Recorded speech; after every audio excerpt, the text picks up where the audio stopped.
Hello, Joey. Hi, Jack. This is the stranger here. Now, I'll give you a rundown of how this works. Now, when you're talking, I'm going to put my little mic on mute so that there's no echo here for the listeners here. If you ask me something, it might take me like a second or two to get back to you. All right, so I guess let me get into the host format here. Okay, we're sitting here today with Joey Harris from you're the lead guitarist of the Beat Farmers, right? Well, I was one of two lead guitar players and lead singers of the Beat Farmers. Jerry Rainey was the other one. Yeah, and why don't you introduce yourself to my listeners here? All right, well, I'm Joey Harris. I was in the Beat Farmers from 85 till 95 when the band had to quit because Country Dick decided to pack it in on stage one night, had a heart attack. And I always tell folks that, we were in Canada when it happened, and I said, it took us 3 days to get home from there. And by the third day, Country Dick was really starting to smell ripe. Anyway, so these days I'm playing around San Diego, California with my band, The Mentals, officially called Joey Harris and The Mentals. And I've got one of the Beat Farmers compatriots playing in my band now, who is Mojo Nixon. Whoa, Mojo Nixon, is that the same guy that does acting? Yeah, he's an actor, and he was on MTV back in the 80s, and these days he's on Outlaw Country in the afternoon on Sirius XM radio. That's amazing.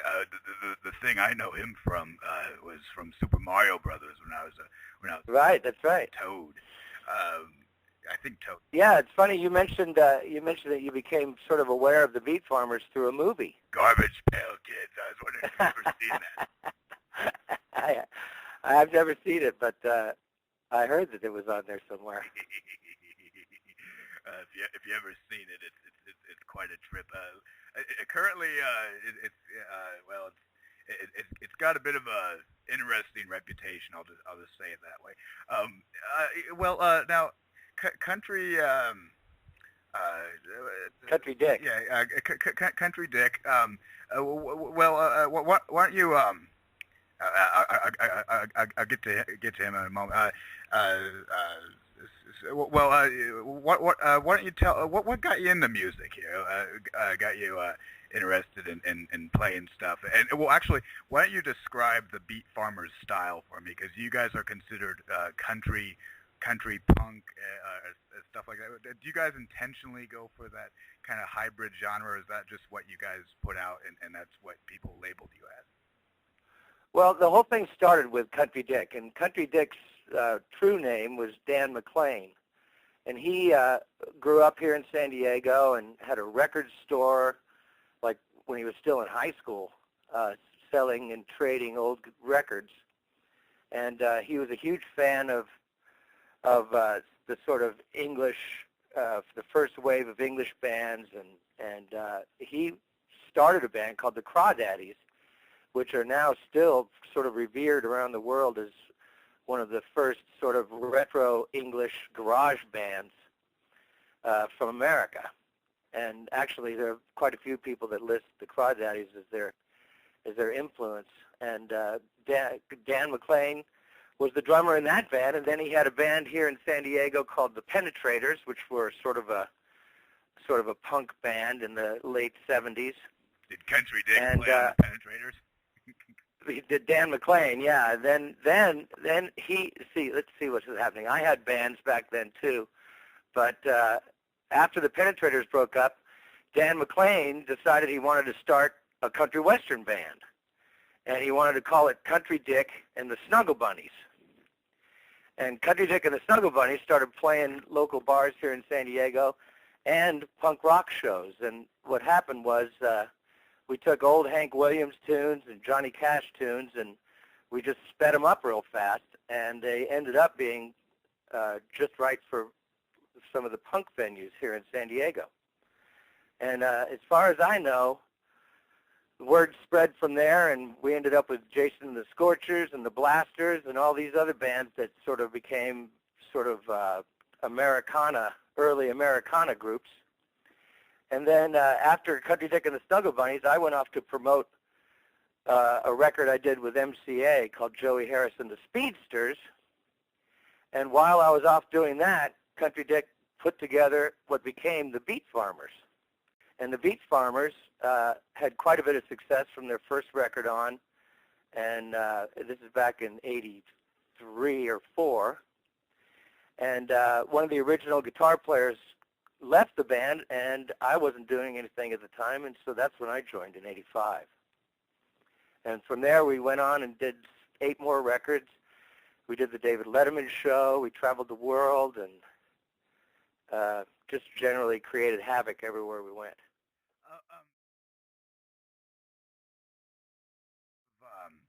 Could you tell me a little bit about the Pursuit of Happiness album? Because that has one of my the favorite song I heard from the Garbage Pail Kids movie. Any memories of how that album was put together? Yeah, we the Beat Farmers had a manager and a production company and a budget for records. It was pretty big time and everything. And that was the first record that I played on with the Beat Farmers. And I brought my sort of style of songwriting to the band, where the band had been a little more sort of traditionally country, with Jerry Rainey, the other guitar player, being a little more sort of English style lead guitar, rock and roll sort of stuff. I brought in sort of a pop element, and my songs were a little more radio friendly. And with Pursuit of Happiness, we started getting a little more radio play. But we also recorded a few more songs by a local songwriter here in San Diego named Paul Kamansky. And Paul Kamansky goes all the way back to Country Dick and the Snuggle Bunnies. And the truth is, most of the songs on the very first Beat Farmer record were songs that Country Dick and the Snuggle Bunnies played around all the clubs here in San Diego, including a few Paul Kamansky songs. But then, let's see, I think I lost track of what we were talking about. The Pursuit of Happiness. Yeah. So the Pursuit of Happiness was my first record with the band, and we sort of changed the direction of the band a little bit. We lost a few of the original fans, but we picked up quite a few new ones. Did Country Dick and you guys intentionally choose phallic-sounding names? Because I noticed him and the Snuggle Bunnies, and then the Penetrators. Was that intentional or just? Yeah, I think so. I mean, everybody in the Snuggle Bunnies was a dick. So it was Country Dick, and then Paul Kamansky and I were Phil and Don. No, we were Dick and Phil Everly. No, we were the Everly Dicks. And then there was a guy named A.B. Dick, and then there was, we had a girl drummer who used to sit in with us, and she was Got No Dick. Then you eventually started working with Mojo Nixon. Yeah, which he just sounds like he's got a phallic name. Let's see here. You guys had one on Major League Back to the Minors, according. The Major League movie. You like that one? You ever see that one? Yeah, the movie was great. The song is way in the background in about a 10-second cut of the record, but of the movie. Do you guys get any royalties off of those movies? Yeah, I do. I still get royalties from. I had some songs in a movie called The Joy of Sex, which was a great name for the movie because people rented it like crazy back in the 80s. That's that one that got Belushi pissed off just before he died. Did you hear that story? Yeah, it was supposed to have been a National Lampoon movie, but they had to take that. I think they had to take the National Lampoon label off the artwork, but like I say, just the title got it a lot of rentals, and I got a lot of royalty checks out of it. Yeah. And then so every now and then, like when Major League is on HBO, it goes out to 20 million homes, and you get a little royalty check. Now, have you continued in the in the music business consistently, or has there ever been a lowly periods for you? Because I'm just kind of looking for you guys right now, and when I first started searching around for you guys were a little more obscure. Now I'm searching around, I'm seeing more stuff out there. So was there ever a bit of a lulling period, or what, or have you guys kept busy over the years? Well, the thing is, I think everything has changed quite a bit since then. The record business has changed so much, and the way bands tour these days has changed, and the way bands market themselves these days has changed everything quite a lot. But at the end of our reign with the Beat Farmers, I started noticing that club owners were saying, well, we're paying you guys $5,000, but there's a band coming in that's got a lot of buzz, and the show's sold out tomorrow, and we're only paying them $1,500. And so we started sort of seeing that happening, and groups were traveling around the country in their dad's station wagons. And sure enough, as time has passed, it's been quite a long time since '95 when the Beat Farmers played. But since then, you can see everybody and his brothers in a band, or was in a band, or and everybody is creating their own music out of their living rooms these days. And here in San Diego, there are a few less music venues to play, but they would rather not pay the bands anything, because there are bands who will come in and play for free. That's kind of the tale for nearly everyone in the entertainment business. With I modern, think that's the story. That's the story all over the place. With That's modern, right. So with modern technology, nearly anybody can put things together. Do you think that's good or bad? Because in some ways it kind of gives certain people opportunities. On the other hand, it also floods the market with maybe some lesser talented and lesser dedicated people. So what do you think on that? Well, yeah, I think only a small handful of people used to get promoted by the big money people, the big labels, which was a drag. But then I think also that the flood of mediocre music that's out there makes it harder to find good stuff. But then again, just on a local, regional level, if you become popular with fans, you can pretty much be happy with that. I mean, I am. I'd rather not be out on the road anymore at 56 years old, and especially if they're only going to pay me $500 a night. I'm 23, by the way, and you sound younger than I do. Well, yeah, you do sound a little grizzled. Why don't you give me a rundown of what the band was like? Person to person. Yourself and the others, just personality-wise, anything that comes to mind, especially since you've had a few guys passing on there. Yeah, well, Country Dick was our fearless leader, and he was, in San Diego, he was just an organizer. He would walk into a bar that had a stage in the corner but hadn't had acts in, ever. And he'd walk in there and make a deal with the owner, and the next thing you know, it was the hottest club in town. And he used to bring in all of his friends' bands, and he'd always have it booked. And he always was organizing something. So he was sort of the leader of the Beat Farmers. He really was. And he was also a large, tall, big, funny, with a really low bass voice, really talented singer and songwriter, and he was a great drummer. And during a Beat Farmer set, we'd start out with the electric guitar songs, and then after 4 or 5 songs, Country Dick would come out and go into the audience and sit down with the audience and lead them through some sing-alongs. And every night I would see these people who had driven hundreds of miles just to hang out with Country Dick in the middle of the set like that. He was quite a charming fella. And he was sort of the band was a great band. Jerry Rainey is a monster guitar player, great songwriter. I'm pretty damn good. Raleigh, the bass player, was a wonderful sort of punk rock and roll bass player. And we were a great band right off the start, but the other element of Country Dick made it really a special show. And traveling with those guys was like traveling in a barrel of monkeys. Who are your favorite bands growing up and stuff? Oh, you know, I started out pretty young. I had influences with folk music and the Beatles, of course, but then Jimi Hendrix really caught my ear and really got me into the guitar a lot more. And Did you ever hear "You Look Over Yonder"? That's my favorite song of his nowadays. sure, I had all the records. I think there's a bit of an oversaturation there. They play Purple Haze and that other song all the time whenever they make like a Vietnam movies, and so it never quite feels the same as it used to. But yeah, he's just an excellent guy. Left-handed, improvised with instruments, and anyway, let's see. You got the new music out there, which I really loved. Brother of the Wine, excellent. Yeah, Brother of the Grape. Brother of the Grape, yeah.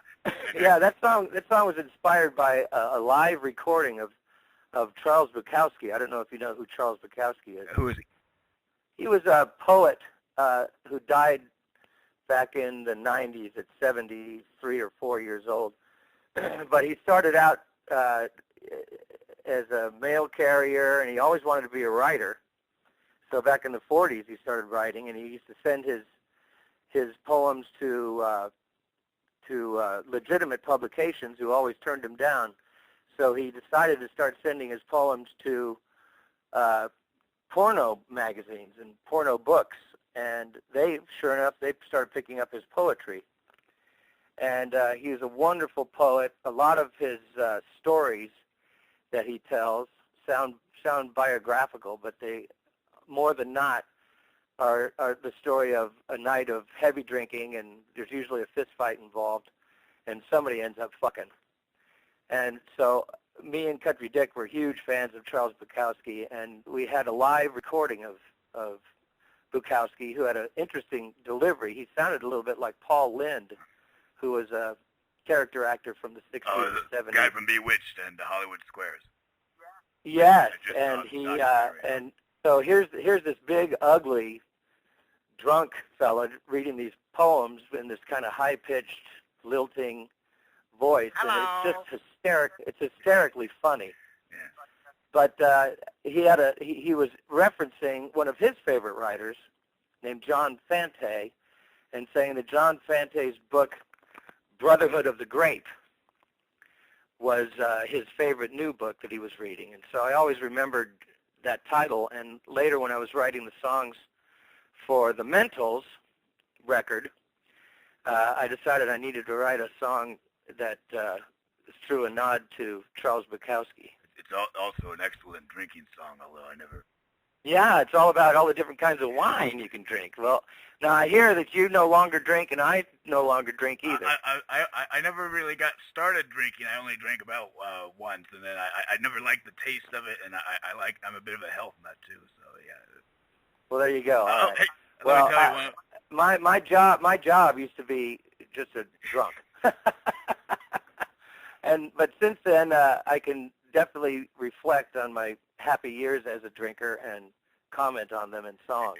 I gotta say the only negative influence I ever got out of musicians is through their personal lives. You know what I mean? Because I really like entertainment to a substantial degree, but when I was a kid, it was not so much listening to someone as much as it was sort of fantasizing about living like a rock and roller. Well, you got any memories of living like a rock and roller? Well, it's the thing about being on the road is, you don't really have to know or do anything except get on that stage and play for an hour and a half every night. And so you're kind of living in a cocoon, and you tend to come up with some pretty fancy ways to entertain yourself. But another thing is, when that's all over, I decided that I really needed to try and keep the party going, and that's when the rock star thing turned into sort of like I was living on the streets and just drunk all the time, and not any good to anybody, including myself. Yeah. But luckily, I'm married to a great woman who stuck with me and helped me climb out of that hole, and now I'm living a pretty happy life, just playing around here in San Diego. And I find that not drinking, I can do anything I want to anytime now. It opens up a lot more time and a lot more finances, a little more sharpness too. Hey, what? Yeah, I'm into limericks. I made an interesting limerick the other day. Let me read it to you here. If I controlled immigration, I would not waver 1 ounce. I'd let in hookers of every persuasion with ladies with names I cannot pronounce. I'd have them on all fours, and on their round things I'd pounce. I'd number them 1 and 2, and I'd always make time for recounts. I'll wake 'em alive when I make my remount.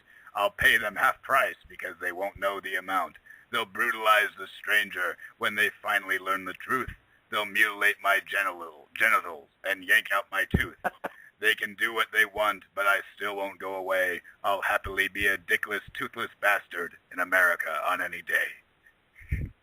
That's my little bit.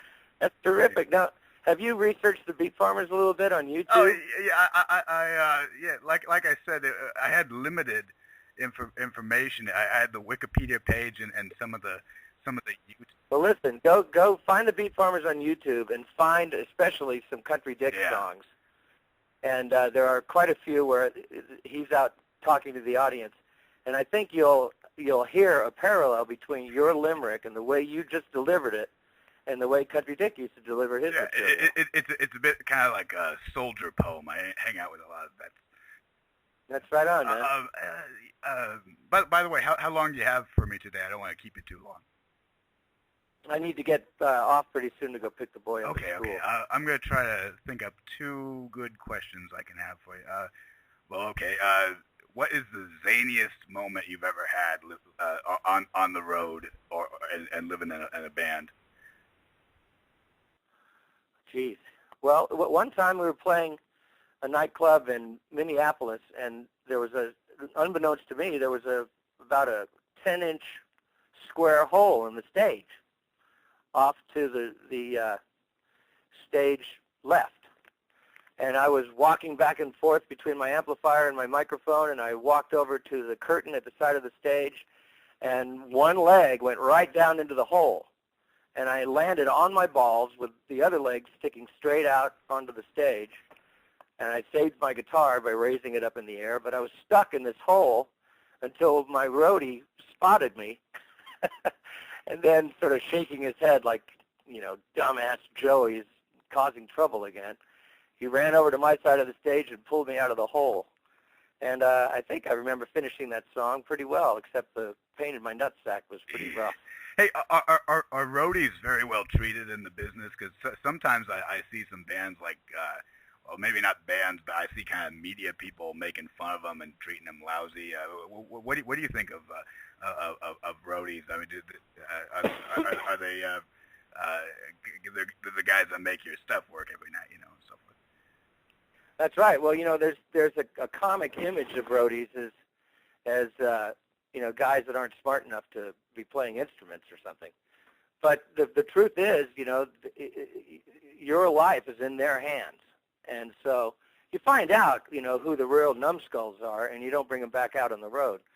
So we ended up with a real strong duo that managed to get us through, the 10 years I was with the band. And we did a lot of traveling. And the fact that anyone came out of this thing, well, Country Dick died. But the fact that any of the rest of us came out of this thing without a major car accident or getting shot by a mad boyfriend or something like that is a miracle to me. Now you guys, the place that Country Dick died at, it was the Long Branch Saloon. Is that part of a chain of saloons, or is that the same? I don't think so. But it happened to be a ski resort outside of Vancouver. We were just about to start our Canadian tour, and the fellow that promoted the shows up there was a big fan, and we used to always go up there to play. And then, right before we went down to Vancouver to play the really big show to kick off the tour. And that's what happened in this case. We were up in Whistler that night, and Country Dick had an aortic aneurysm, and so his